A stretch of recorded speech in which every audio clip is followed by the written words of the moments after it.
Hello, honorable members of the clan. So let's get to part 2 of what transpired at the North Gauteng High Court in the Senzo Meyiwa murder trial. So guys, as you already heard in my previous video, that there was a conversation that Judge Rata kind of like sparked.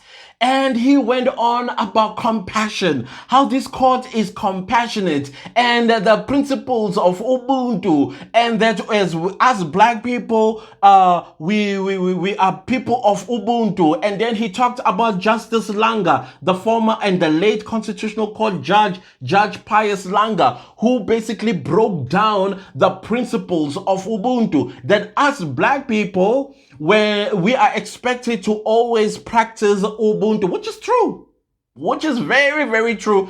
And it's becoming our enemy currently, this principle of Ubuntu. But other than that, let me once again read you guys the notes that I wrote about what actually I picked up in that courtroom today. So Judge came back and says, he is on compassionate reasons as to why Gininda or Brigadier Gininda needs to take the stand and basically tell the court why it will be unfair for him to be writing examinations, and at the same time he will also be testifying in this case.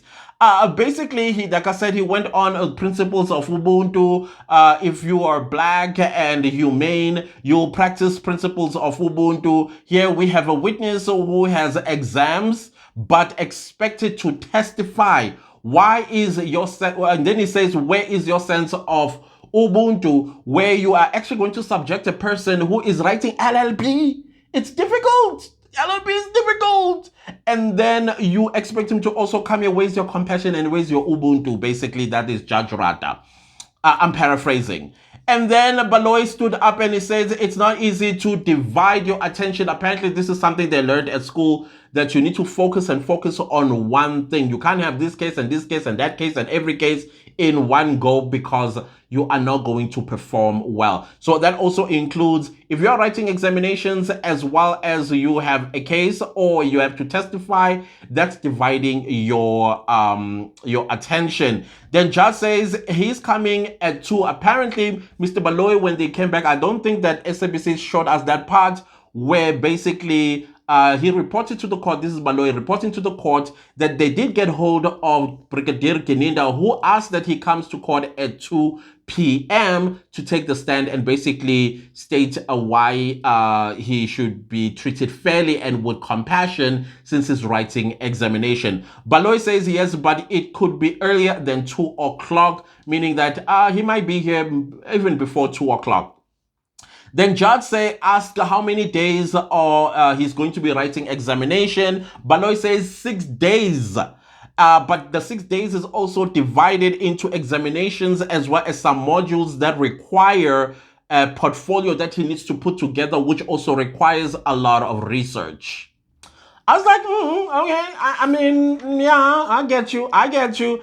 And then Judge said, this court is compassionate. And I rolled my eyes. And I roll my eyes even at the end of the day. You'll hear why. Then Mnisi stood up and he said, I'm not sure what transpired between Brigadier Gininda as well as his colleagues. Because apparently, there was a conversation that was sparked by Advocate Baloyi, where he took out his cell phone and called Brigadier Gininda in the presence of Mshololo Ngumalo, Ramusipili and Mr. Mgomezulu, but Mr. Mnisi was not there. However, Mr. Mnisi then reports to the court that he's not sure what transpired out of that conversation. However, this is about the availability of Gininda. However, he was told that it was part of the Gininda was called and was on speakerphone. Basically, they put him on loudspeaker so that everybody can hear. So there will be 5 people who will be listening, maybe 6 with Sibanda. We'll be listening to what Gininda will say. And then he indicated to the 6 people that he does not have a problem with testifying, provided that he is given a day before he writes examination. I was like, no, this is not what Mr. Baloyi just submitted in court. He said he's unavailable because he's writing examination, and the court was misled into having compassion because of what Mr. Baloyi submitted. Now, what is this? But anyways, it continues and I keep getting shocked. And he says that it's interesting that this is Mr. Mnisi. It's interesting that the state says that he's writing. Mr. Gininda is studying part-time. This is now Mr. Mnisi is reminding the court that Mr. Gininda is not a full-time student. He's a part-time student with the UNISA. And as a part-time student, that means you have a 9 to 5. Now, how is it possible that you wouldn't know as a full-time in your job that at some point you are going to write examinations, right? And so he knew by studying that at some point he will be called, especially as a member of the SAPS, he will be called to testify in a court of law while he's writing examinations. So he wouldn't have gone and decided to study LLB had he known that he will also be a witness on the stand. And he is a lead investigator in this matter. So this is not something to have compassion over. But Mr. Mnisi presses the boot on the neck even some more. And he says, if Mr. Gininda is going to be afforded compassion, therefore even the defense, because it's not only about Mr. Gininda, but it's also about the defense who owns and run private practices, and they have other cases that they have on their desks that are being neglected because of this matter. And therefore, if Mr. Gininda is going to be given an opportunity out of compassion from this court, then the court must have the same compassion when I am unable to be present in this matter while I am busy with the other cases. I was like, that's a very good point, Mr. Mnisi, you are raising there. That is a very... Why everybody's tiptoeing around this Gininda person is the question that I began to ask myself. How big is this guy? How big is he? I mean, it's so... Oh, anyways, let me just leave it there. And then he said, yeah, the police officer, he knew that he would be a witness at some point as a student. In as much as the court has compassion, this is Mr. Mnisi. This not only about Gininda, but about us too. We run private practices. We have other cases, but we are being asked to wait for a month. This compassion must also be extended to us as well as we run private practices. I'm not trying to hold this court at ransom. When I say, since we have other cases and when this case resumes and I am unavailable, this court must also have same compassion for me. The accused are entitled to a speedy trial, which is part and parcel of Section 35 of the Constitution. There is nothing new that Mr. Gininda is going to say, because remember, Mr. Baloyi said Mr. Gininda is going to be called on the stand basically to summarize everything that all these other witnesses have said. So obviously, there's nothing new that he's going to say. That's like writing matric. I mean, matric, as far as I'm concerned, was a revision year of grade 10 and 11. If you paid attention in grade 10 and 11, matric will be a smooth ride because all of that is just revision. The only maybe 2%, maybe even 1% of new stuff that came in, like if you did math, the logs, obviously you find them in, in matric. Something that you would not have learned in grade 11 and 12. So basically, this is exactly what Gininda will be doing. He'll be matric, revising everything everybody else has said. So that does not mean that it's going to strain him on the examination part. Because obviously, as a leading investigator, he should know this like the back of his hand. That was Mr. Mnisi's argument. Mr. Mnisi continues to say, this is sad indeed that we have to wait another month. It's more than a month, and that ends at the end of this term. This means that this case will resume in 2025. And we know that the court resumes around February of the new year. Then Ramusipili stood up and said, Mr. Ramusipili stood up and said, Advocate Baloyi did not phone Brigadier Gininda alone. There were other people that were present there. As I said earlier, Ms. Mshololo was there, Mr. Mgomezulu was there, Mr. Ngumalo was there, and Mr. Ramusipili was there, of course, Advocate Baloyi and Advocate Sibanda. And it was on a speakerphone. He said he is also compassionate about this case. This is Gininda now telling the six that he's also compassionate about this case, but provided that he's given a day before he writes examination. So that means on the days where he's not writing examination, he doesn't mind to testify. It was an agreement, he says.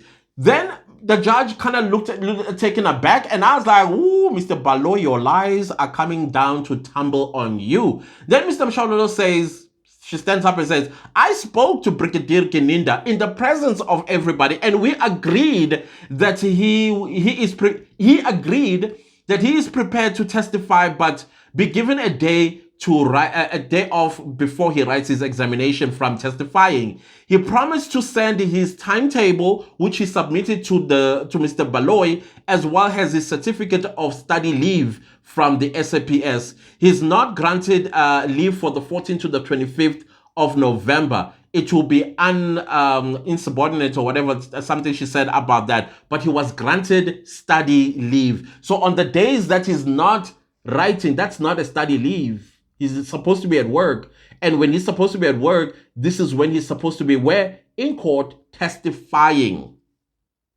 They continue to say, Mr. Michelle continues to say, we are informed by Judge President that this matter must not delay. I have an order against me now. This is Mr. Mshololo sharing with the court that this case has gotten a judgment against him. And I don't think that is a good thing, especially if you have other ambitions within the legal fraternity. Maybe someday she will want to be a judge. And the last thing that she wants from JSC panelists when they're interviewing her for a position of a judge, they make a liking to her, to what's his name, to Maumela, Judge Maumela. So she shares that a judgment against her is has been submitted because she could not attend another case because she has to be present in this matter. Where's your compassion now, Judge? Then she continues to say, Gininda testify on days he's not writing. That's the agreement. He knew. This is now Mr. Charles says, no. But Mr. Gininda knew that he was writing examination in October, November. He should have informed the state and asked that he testify before all these other witnesses that we've had thus far, because he knew that in November he was going to be writing examination. And I was like, that's the same thing I asked yesterday in my head, but I was overwhelmed by the 5 kids that died from eating food sold by illegal foreigners in Naledi. But other than that, let's continue. The state that he'll be writing in November. Yeah, that he should have informed the state that he'll be writing in November. Then Mr. Mgomezulu took to the floor and said, yes, it was an agreement and an arrangement that was made between the state and Gininda that he will testify on days that he is not studying or writing examination. Mr. Baloyi is exposed at this point. Mr. Baloyi then stood up and said, this witness was traced, and Gininda, now he said the reason why he has to say what he has to say is because this witness now, Miss Elizabeth, was traced, and Gininda said, then we must carry on with the witness, as if Gininda is some kind of boss over the legal systems of this country to tell the state that, no, go on with this witness. Go on, carry on. While me, I don't know what is it that he'll be doing. He indicated that he is unavailable the entire week next week. I suggest that we determine if state be allowed to proceed with this witness. Mr. Baloyi was adamant in proceeding with this witness and without wanting to hear anything else as is being exposed by the defense lawyers. Then the judge, of course, surprised because he went on a trip and a lecture about Ubuntu and compassion and why we need to be compassionate, and he gave all these kind of stories about compassion and Ubuntu. And this is when the judge says, I was not aware that there was an agreement Now, this dissolves my compassion, meaning that he now takes away his compassion because there was an agreement. Mr. Baloyi tried to go, the judge said, no, no, no, no. Here's my order. Gininda must come and testify as agreed. Baloyi tried to, and the judge said, no, he needs to come and testify. No, Gininda must come and testify, the judge said. We don't have to come back at 2 anymore. We shall return tomorrow morning. So just before the court adjourned, Mr. Mngomezulu asked if he could consult with his client. The judge said, okay, cool, it's fine. Then he came back about the identity document. Mngomezulu came with the identity document. Please let this be a court order as to give this the identity document of Mr. Sibiya to Mr. Mngomezulu so he can give to Sibiya's kids who are applying for university and NFSAS. The judge said this was was this an agreement, asking Mr. Baloyi. Mr. Baloyi, no compassion this man has whatsoever. He's okay with Gininda getting compassion, and he was fighting for that compassion for Gininda, but he has no compassion for children. And by the way, the High Court is the highest custodian of a child. Then Mr. Baloyi says, we gave them a certified copy of the ID. They want the ID itself. If I remember very correctly, when I was applying to university, I had to carry my mother's identity document, not just only the certified copy. They wanted to photocopy it themselves, and then I submit the certified copy as well, together with my ID, and then they copied, and I also had to submit my ID certified as well, a certified copy as well.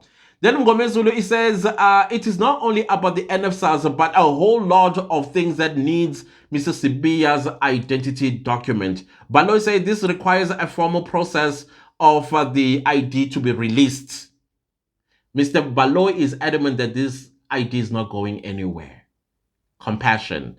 I thought Judge Rata would jump in on compassion and say, we just spoke about this. Why aren't you being compassionate about this situation? Anyways, he says we are giving them the certified copy. They should work with that. So that means these kids may not actually be admitted at any university that they have applied to without their father's hard copy of his identity document. Section 25 of the Constitution, is it Section 29? Yeah, education, right to education. Anyways, Judge Rata then adjourned the court until tomorrow 10 a.m. I'm not sure why we adjourned until tomorrow a.m. Hopefully, Gininda will take the stand tomorrow as ordered by the court. And then on the days that he is going to be writing, then he'll be excused a day before, then he goes and writes his examination. So basically, that is part 2 of what transpired in court today. Kuningi, and it's a mess. Wow. Anyways, guys, do not leave this video without liking, sharing, commenting, and subscribing if you like this family, because this is how we deal with this case here. And also click the bell notification so that you get notified every time I upload a new video. Thank you so much, guys, for watching. See you next time with a new video. Goodbye.